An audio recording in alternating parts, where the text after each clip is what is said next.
Dragonbane has been the staple food of Nordic fantasy role-playing game for a very, very long time up there in the Nordic countries.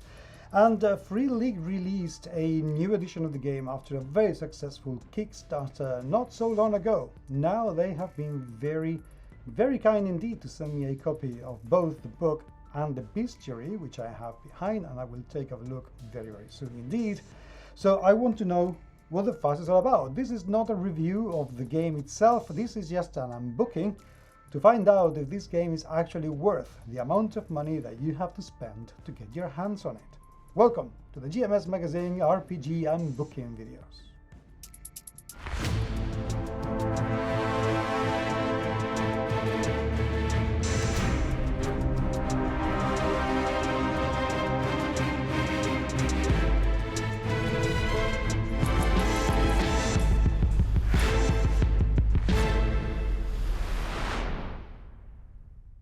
In the oldest times, the world was ruled by dragons and demons.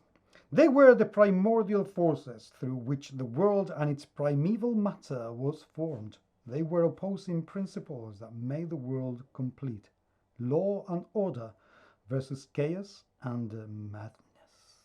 Ta-da! Okay, one thing that has to be said about this counter cover, or back cover I should say, is that it sells the game amazingly well, just as well as my dog is able to bark, as you can hear him, because that's what dogs do. There you go. Now this video is a lot better. So what do you want? It's my dog, and now he wants to go. He's fickle. Anyway, let's take a look at the cover first and foremost. I'm sorry, this video is just chaotic, just live with it. The cover certainly shows very, very well that the game is going to have dragons for several reasons. There's a dragon and there is a dragon here. I have to say, it has a very kind of more Cook-esque atmosphere to it. I don't know why, but it just reminds me an awful lot of Stormbringer. I don't know, maybe because they're a huge sword and somebody with white hair and whatever, I don't know, but that's what it reminds me of. So the cover is really cool, the bag is very good and sells the game very, very well. How about the inside? Oh, look at that. Somebody's dead. Right, let's do. Okay, this is the second printing of this book. The following adjustments have been made. Okay, this is good. A kind of a rotty kind of thing at the very beginning. That's very good. My dog's gonna bark again. Don't worry if that's the case. You know, that's what dogs do. Nothing wrong. And we get a content, table of content. Okay, let's get a little bit more serious about this, shall we? So, player character, introduction is 5, 4 pages of player character, king. I suppose that's going to be the species. I like that. Oh, king, I love that. Yes, king, I love that. Profession.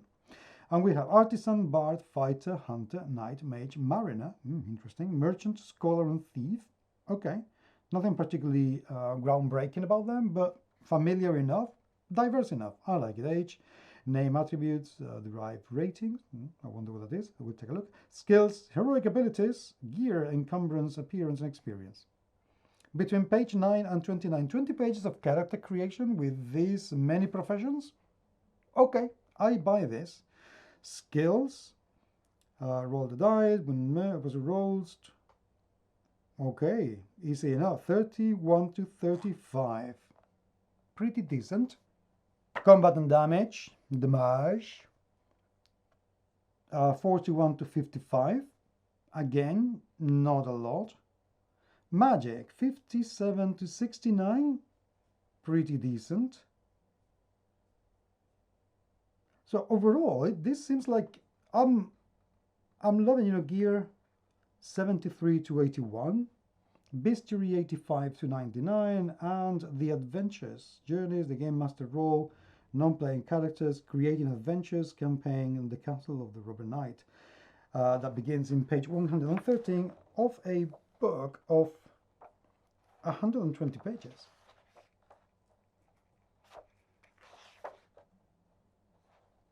Concise. I like that very much, and it seems to have absolutely everything we need to play. So far, I have found zero reason to dislike this. In the oldest times, we start with a very cool. Oh, this artist is it? Yeah, Egerkans. Yeah, Egerkans. I love him. It's yeah, it's the same guy that does the, you know, the Viacen illustrations, and they're super duper gorgeous. So this makes me even more excited because I love his artwork. I think it's brilliant. So anyway, I get easily excited. What can I say?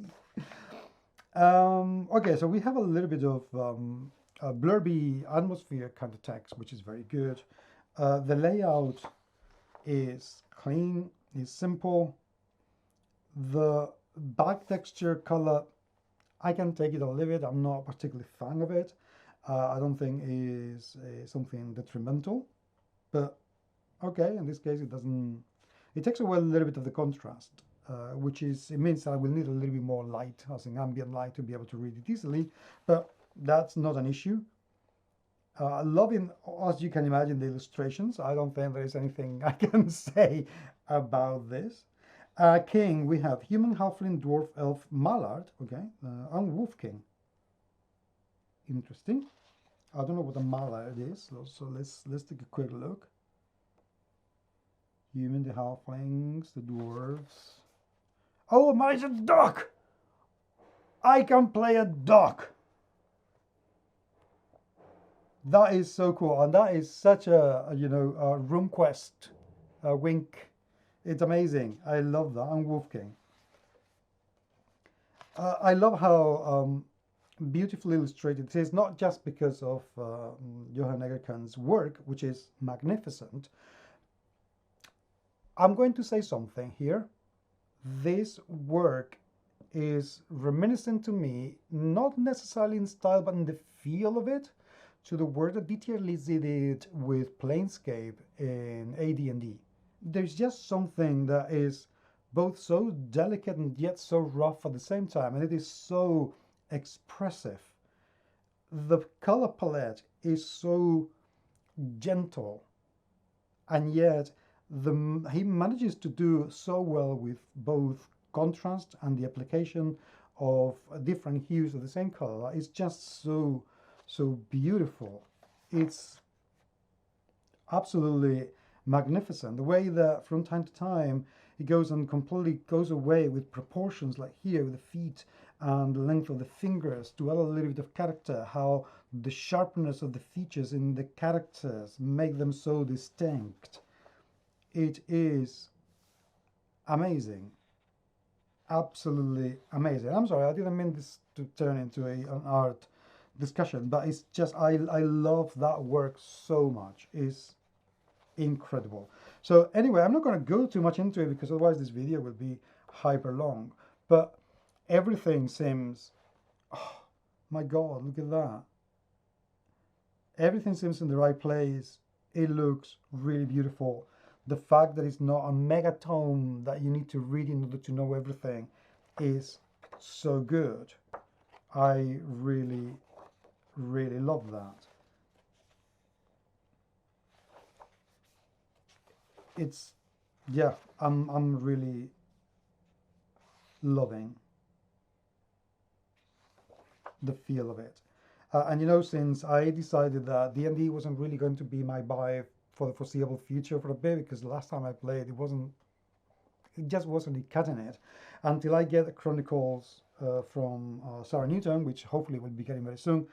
This is probably going to scratch an awful lot of itches, just like Forbidden Lands does, which is a game that I so wholeheartedly recommend. I love it, but I have a friend who already runs that, so I don't want to read the book to run it. I'd rather be surprised by the game. But this, I'm actually very tempted to read it. What do you think? Should I invest my time in taking a look at Dragonbane? I would love to hear what you have to say.